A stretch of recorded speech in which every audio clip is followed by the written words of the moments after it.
안녕하세요. 그린빌 가족 여러분. 오늘 금요일 아침 매일 한 말씀으로 오늘 하루를 시작하는 모든 분들에게 우리의 삶 속에서 하나님의 은혜의 흔적들이 또 많이 보여질 수 있는 오늘 귀한 날이 되시기를 주님의 이름으로 간절히 축원합니다. 네, 오늘은 저희가 시편 44편에 있는 말씀을 함께 같이 읽도록 하겠습니다. 시편 44편에 있는 말씀 제가 먼저 읽도록 하겠습니다. 하나님이여, 주께서 우리 조상들의 날 곧 옛날에 행하신 일을 그들이 우리에게 일러주매 우리가 우리 귀로 들었나이다. 주께서 주의 손으로 뭇 백성을 내쫓으시고 우리 조상들을 이 땅에 뿌리박게 하시며 주께서 다른 민족들은 고달프게 하시고 우리 조상들은 번성하게 하셨나이다.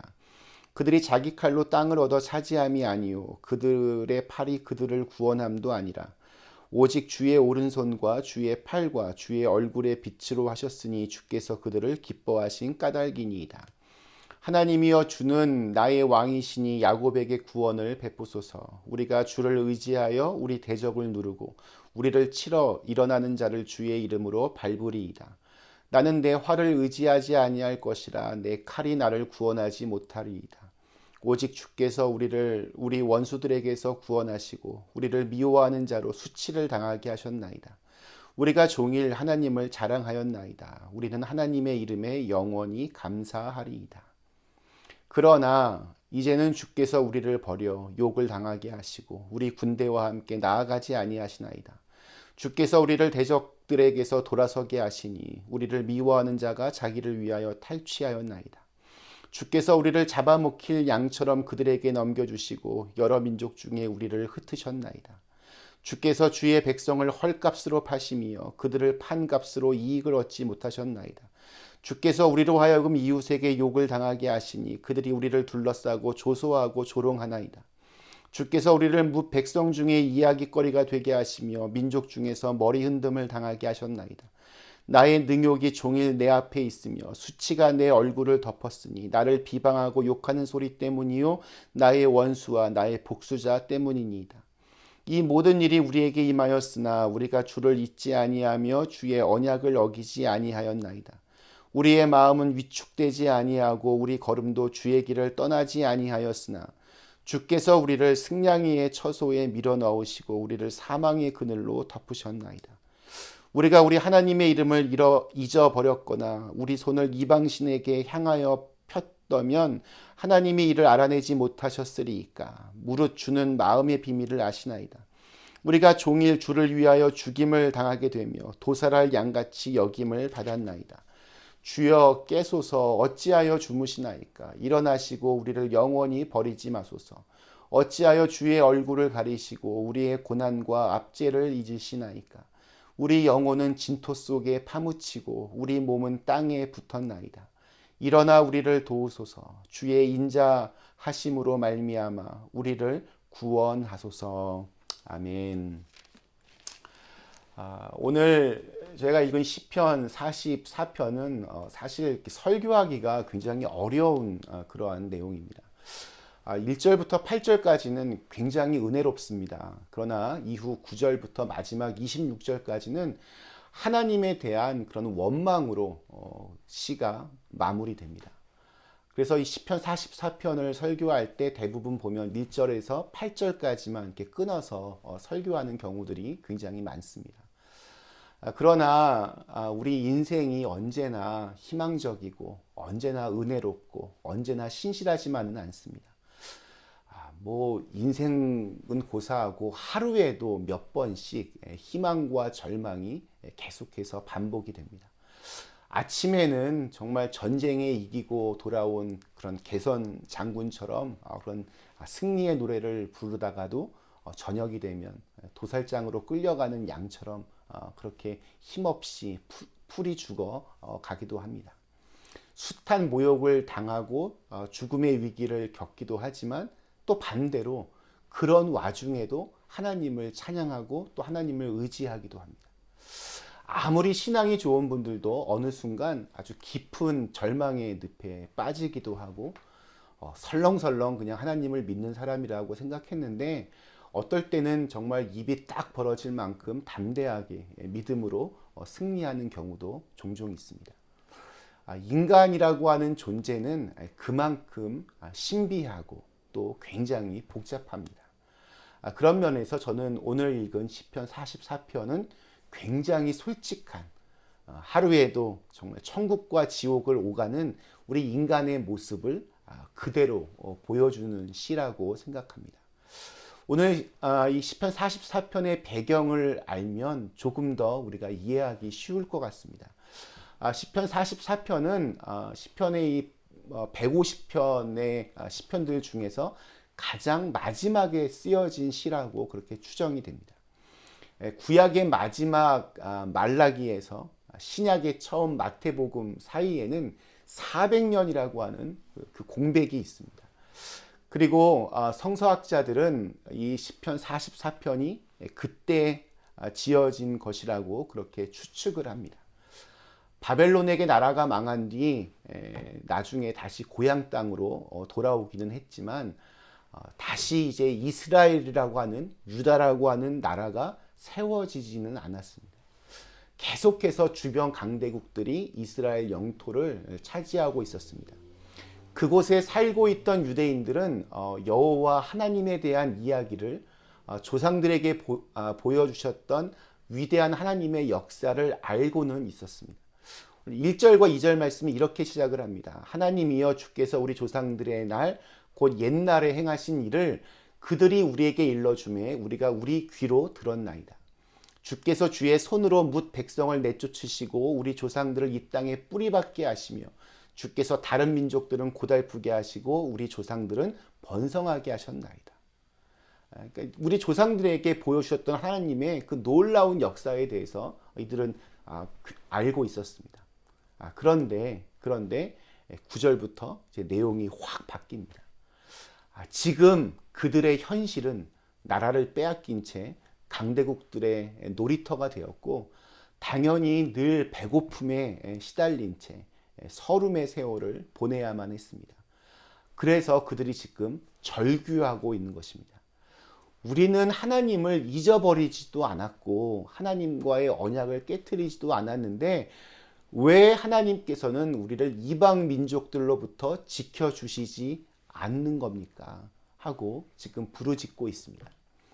20절부터 마지막 26절까지는 만약 우리가 하나님의 이름을 잊었거나 다른 신을 섬긴 일이 있었다면 마음속까지 다 아시는 하나님께서 한번 찾아내 보십시오. 지금 우리가 당하고 있는 이 기가 막힌 이 환란이 정말 이 끝나지 않는 이 고통의 시간들, 이거 다 하나님 때문입니다. 이렇게 지금 말하고 있습니다. 그러면서 제발 깨어나십시오. 어찌하여 주무시고 계십니까? 일어나십시오. 우리를 좀 도와주십시오. 절규하고 있습니다. 솔직히 이것이 우리의 현실일 때가 많이 있습니다. 하나님의 뜻대로 살려고 애를 썼고 또 죄가 있다면 예수님을 정말 잘 내가 믿어보려고 노력한 것뿐인데 환란이 닥치고 또 실패하고 억울한 일을 당하여 사람들의 손가락질을 받을 때도 정말 많이 있습니다. 이런 것들을 우리가 어떻게 설명할 수 있겠습니까? 오늘은 그렇게 분명한 해답을 내가 찾을 수 없을 때, 그 답을 내가 알지 못할 때, 그럴 때 나는 어떻게 해야 하나? 제가 개인적으로 굉장히 좋아하고 또 존경하는 스탠리 하워스라고 하는 듀크 대학원에서 기독교 윤리학을 가르치시다가 은퇴하신 신학자의 이야기를 오늘 좀 하고 싶습니다. 그분의 아내는 조울증에 걸려서 정말 수십 년을 온 가족이 고통 속에서 살아야만 했습니다. 자기는 물론이거니와 그 아들도 이 엄마의 그 조울증 때문에 너무나도 힘든 청소년기를 보내야만 했습니다. 근데 이분이 자신의 인생에 대한 그런 스토리들을 이렇게 쭉 이야기하는 어떤 강연 자리에서 마지막에 이런 이야기를 합니다. 누군가 나에게 하나님을 잘 섬기는데 왜 이런 고난이 오느냐고 묻는다면 나의 대답은 모른다입니다. 그리고 내가 신학자로서 살면서 배운 것은 이런 문제에 억지로 답을 하려 해서는 안 된다는 것입니다. 이렇게 말을 합니다. 그리고 곧이어 말을 이어갑니다. 믿음이라고 하는 것은 이렇게 믿음이라고 하는 것은 답을 모른 채 계속 살아가는 것을 의미하기도 합니다. 이것이 그리스도인으로서 내 삶이 왜 이토록 흥미진진한지를 설명해 줄 수 있습니다. 저는 이분의 그 고백이 참 이렇게 묵직하게 다가왔습니다. 정말 그렇습니다. 아무리 기도를 해도 이 현재의 고난이 계속 될 때 그 해답을 정말 도무지 찾을 수 없을 때 그것을 억지로 답을 끼워 맞춰서는 안 됩니다. 나는 여전히 해답을 찾고 있지만 그 해답을 모른다. 나는 아직 모른다라는 그 고백부터 시작해야 됩니다. 나는 여전히 그 해답을 알고 있지 못하지만 나는 그래도 그것을 하나님께 맡기고 하나님과 함께 내 인생 길을 걸어가겠다. 저는 이것이 솔직한 믿음의 고백이라 생각합니다. 나는 여전히 해답을 모르지만 그 답을 계속 구하며 하나님을 믿으며 살아가겠다. 오늘 이 시편 44편에는 아픔과 그 서름과 고통 속에서 하나님을 향한 처절한 부르짖는 그 음성들이 들립니다. 그리고 너무 힘들어서 때로는 원망하며 소리치는 절규하는 그들의 목소리, 참으로 가슴 아프고 또 그 절규의 목소리가 오늘 또 우리들의 부르짖음이기도 합니다. 그런데 오늘 말씀에 보면 그 어디에도 답은 나와 있지 않습니다. 답이 중요한 것이 아니라 어떻게 보면 우리에게 정말 필요한 것은 해답이 아니라 믿음을 끝까지 가지고 살아가는 것입니다. 나는 이미 그 답 다 알고 있다. 이런 오만함이 아니라 날마다 하나님의 인도하심을 바라며 따라가는 그런 겸손한 믿음이 우리에게 필요합니다. 해답과 믿음, 이 둘은 어찌 보면 다를 수 있습니다. 어제 시편 43편의 표현을 우리가 좀 빌리자면 그럼에도 불구하고 나는 이 길을 가겠다. 그럼에도 불구하고 나는 하나님을 믿겠다. 이것이 믿음이고 이것이 참 중요합니다. 왜냐하면 지금은 비록 아픔과 눈물이 있다 할지라도 그럼에도 불구하고 지금 이 순간에도 하나님께서 나를 인도해 가시고 있다는 하나님을 향한 그 신뢰가 우리를 최후의 승리의 길로 이끌어 줄 것임을 우리가 믿기 때문입니다. 오늘 우리에게 주어진 이 하루의 시간, 이러한 믿음이 드러날 수 있는 그런 시간들이 되시기를 주님의 이름으로 간절히 축원합니다. 잠시 함께 기도하시겠습니다.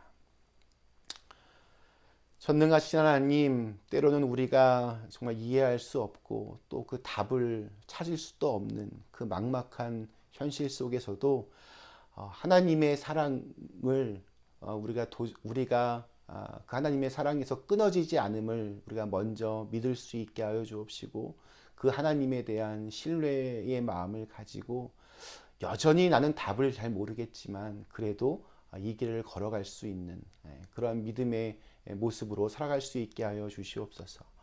오늘 우리에게 주어진 이 하루의 시간도 그렇게 신비하게 우리의 삶을 인도해 가시는 그 하나님을 바라보며 걸어갈 수 있는 겸손한 하루가 되게 하여 주시옵소서. 예수님의 이름으로 간절히 기도드리옵나이다. 아멘.